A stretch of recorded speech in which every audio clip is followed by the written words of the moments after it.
Hi, everybody, and welcome to the Dr. Psych Mom Show.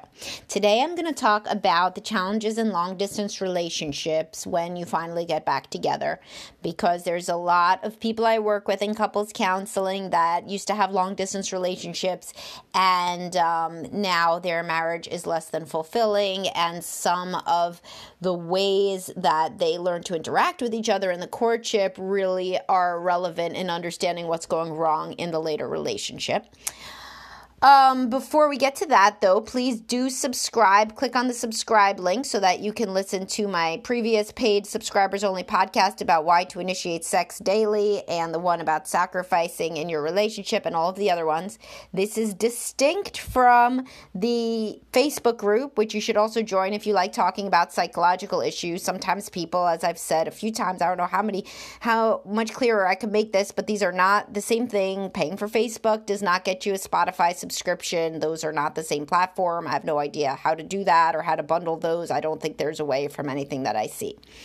Anyhow, but join whichever one makes sense for you most. You know, some people like to hear all of my paid podcasts, and some people also separately like to engage with other people who are my fans away from the prying eyes of friends and family when you're talking about these sensitive topics. Anyhow, so let's move forward. So what do I mean by long distance? First of all, so this means like you don't live in the same place and you don't see each other on even a weekly basis most of the time. Sometimes people saw each other on the weekends only if they're long distance for many years, or sometimes it's like every month or even less than that, you know, depending on how much time and money they have to spend on travel. So this could be when one person is in postgraduate education somewhere else, when some person travels for work, you know, when they have to live somewhere else. This often happens in like the early 20s, or it could even be during college and the early 20s or.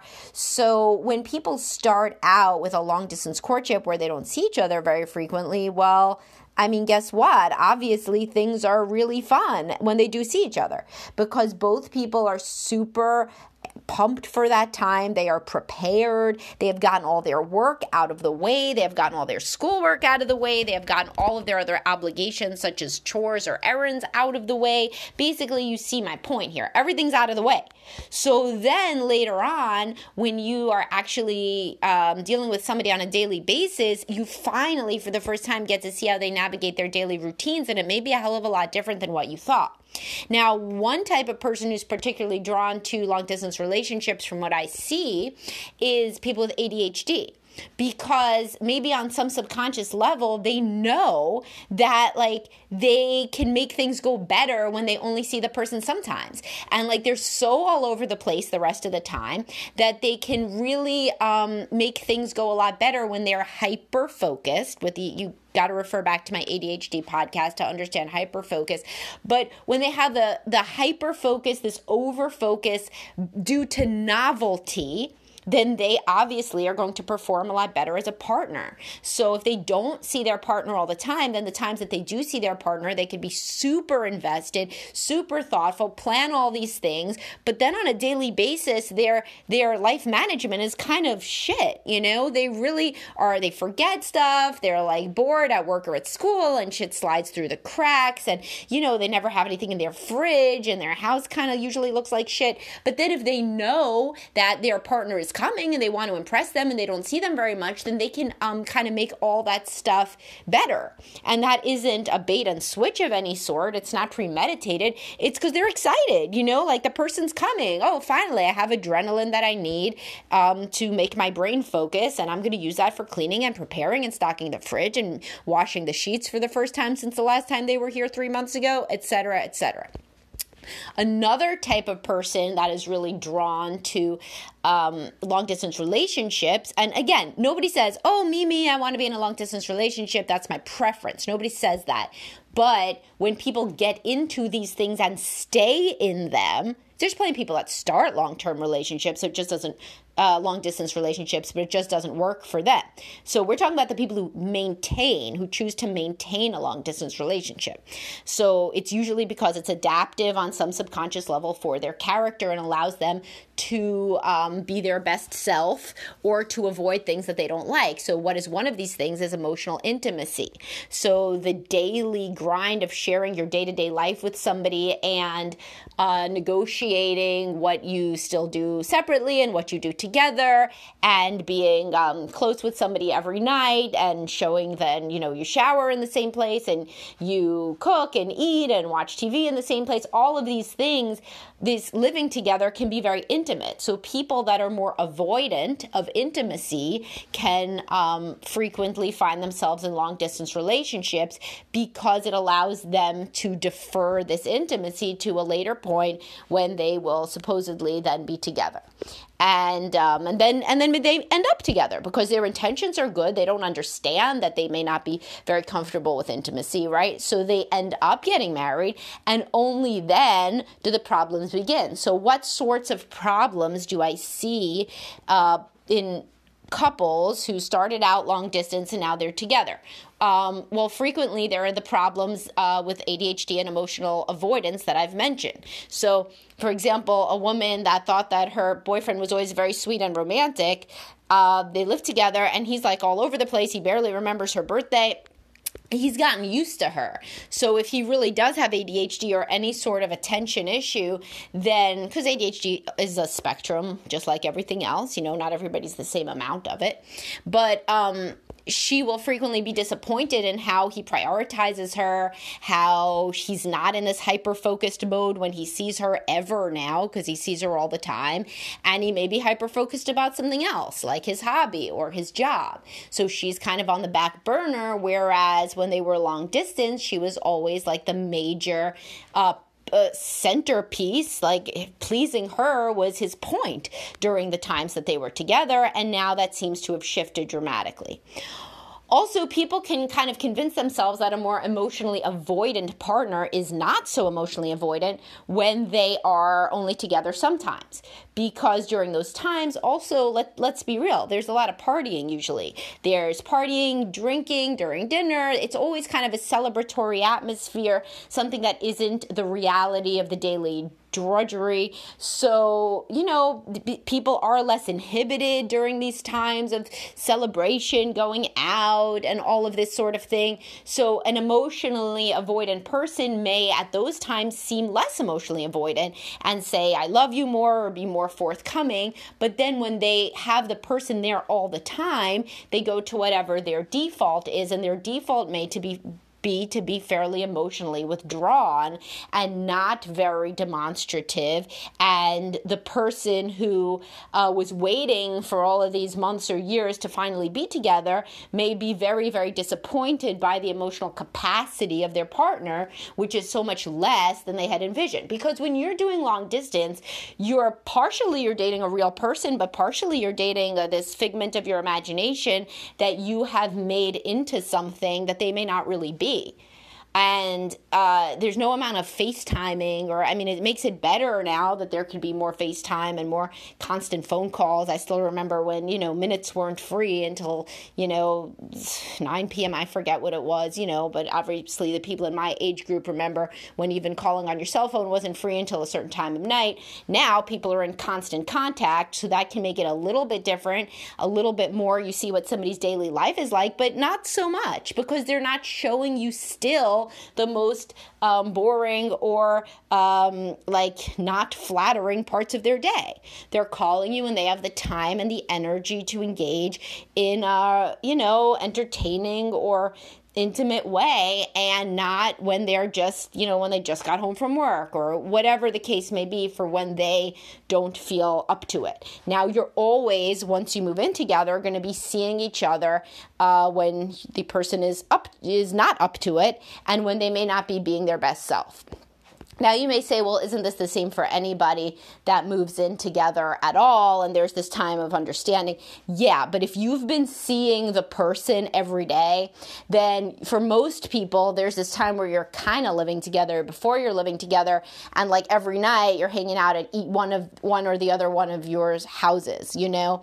So there's more linearity and connection and continuity between, you know, first date and getting married when you live nearby, because you're allowed to spend all these other snippets of time together, and eventually you end up in this kind of living together state even before you're living together. So you're getting a lot more exposure to each other's routines, personality quirks, how much you like to be close, and what have you. Now, speaking of how much you like to be close, there's also a tremendous surprise in a bad way for a lot of people so let's say that you see your long distance girlfriend once a month for a weekend, right? Because she goes to school in California and you go in Chicago, right? And somehow you make it happen that you see each other once a month. And so for once a month, she'll have sex with you 3 times in that weekend. So man, now then you break out the calculator. You're like, well, this is our rate. Man, how much we're going to be doing it, you know? Imagine when we're living together. Well, not so fast, obviously, because that is also possibly her rate for the month, you know? And so she wasn't lying. She had sex 3 times a month, and she's still going to have sex 3 times a month when she lives with you in your house. So this can obviously lead to a tremendous disconnect when people's expectations for intimacy are thwarted because that person was using all of their energy to deliver your love language. Again, never a bait and switch. I never see people come in and say, you know what I'm going to do is I'm going to give him a lot of head when we're dating, and then I'm going to stop. No one ever says or thinks that. I can refer you back to the rest of my blog and all of my podcasts on how female libido tanks within monogamy, but also everybody's being their best self when they're dating. So yeah, this woman has built up, in my hypothetical case, for 3 weeks or 4 weeks, she hasn't seen you, and she does then want to have sex with you, certainly, a few times. Why not? You know, she knows she's not going to see you again. It only makes sense. But then imagine how that woman is going to be shocked to discover that that is the rate that the man would like to be having sex during all, you know, days that they see each other. That's going to be a hell of a bad surprise for her, and of course, a bad surprise for him too. So what are the ways that people who are potentially in long-distance relationships right now, headed toward a world where they are not going to be long-distance, can deal with some of these issues? Communication is key. So, for example, the guy that has sex with his girlfriend 3 times a weekend, 1 weekend a month, may think it goes without saying that they are both terribly upset by the constraints placed on their sex life, and that they will, once those constraints are removed, they will be having sex 3 times a weekend every weekend. But even if you think this is true, why don't you try to throw that out there and see what she says? Because probably even a low libido woman that is in the honeymoon stage is still not some sort of an idiot. You know, she still may be like, wait, what? No, of course not. I mean, we would go down to a usual normal kind of rate, you know, like, I don't know, every week. I mean, I don't even know why we're talking about this. It would just, you know, be whenever we're in the mood. Well, you know, that's not a good answer. Obviously, many young men don't know that, but hopefully if there are any older sorts of people who are now in a long distance setup that are hoping for things to change, they can take this advice more readily than somebody would in their 20s, right? To actually hammer out what things look like in this world upcoming when we're actually together. So even just hypothetically talking about these scenarios can be very instructive. Like, so saying, so how often do you really think that we would hang out when we live together, right? And then the person could be like, oh, you know, like on the weekends, you know, because during the week I'm pretty busy with work. That could be so not what you're thinking as the other partner. You could be thinking we're going to hang out all the time. So since most of my listeners are in fact married already and not dating, then what are ways to deal with, if you've said, you know what, this describes us because we were in a long distance relationship and in fact we have been very disappointed with each other about various things, and I can really root it in the fact that in our earliest days living together, we did realize that we wanted such different things across so many different domains. What is a way to work on that? Of course, couples counseling. I always say that one because it's true. Couples counseling can really help you figure out which of these variables you can compromise on and in what way. And also, even more importantly, it can help you both work on empathy and understanding. Because in a situation like my hypothetical sex situation there, that guy is going to feel really upset and angry, and he's going to feel like he was sold a bill of goods, and the woman is going to feel like, what happened to this sweet romantic guy that I was with? Was it all predicated on the fact that he thought I was going to have this amazing sex life with him that was so far more frequent than anything that I could ever imagine actually doing? So they're both going to feel extremely put out and very disconnected from each other, and therapy can really help you empathize with one another's worldviews. And additionally, of course, any sort of self-awareness inducing mechanisms like listening to these podcasts, books about understanding one another and so forth, just like the regular sort of thing that people do when they're not getting along. But understanding that your expectations for one another may be so different than other people based on this semi-fantasy construction that you each had about the other person, stemming from the long distance phase. This can be very instructive and help you to understand why certain things seem to be weirder for you guys than other couples, or you find it harder to get on the same page about certain things, or you feel like maybe you made a mistake, maybe more than the average person does.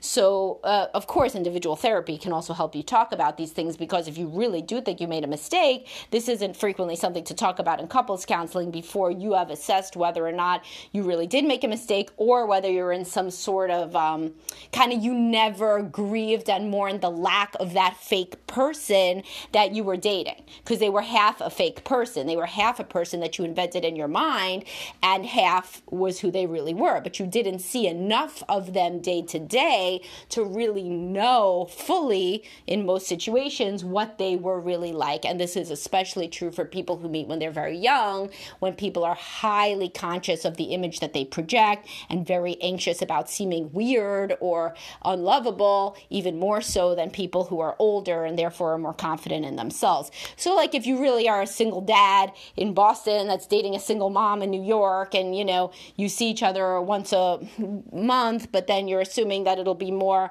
when the kids are older, yes, you probably still have these things to work out, but both of you are probably more open about representing who you are, and importantly, what went wrong in your prior marriage. So that can also be extremely instructive. Obviously, if you're with a woman whose husband left her because she wasn't intimate enough with him, and you're trying to convince yourself it's going to be different with you, I have a bridge to sell you, So that too would be something to explore in therapy.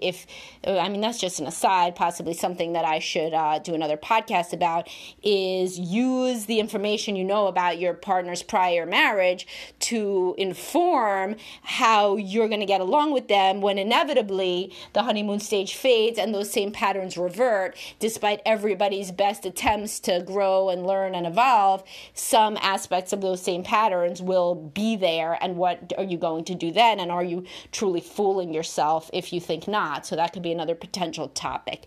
If even one person tells me that they would want me to do that, I will do that as a topic.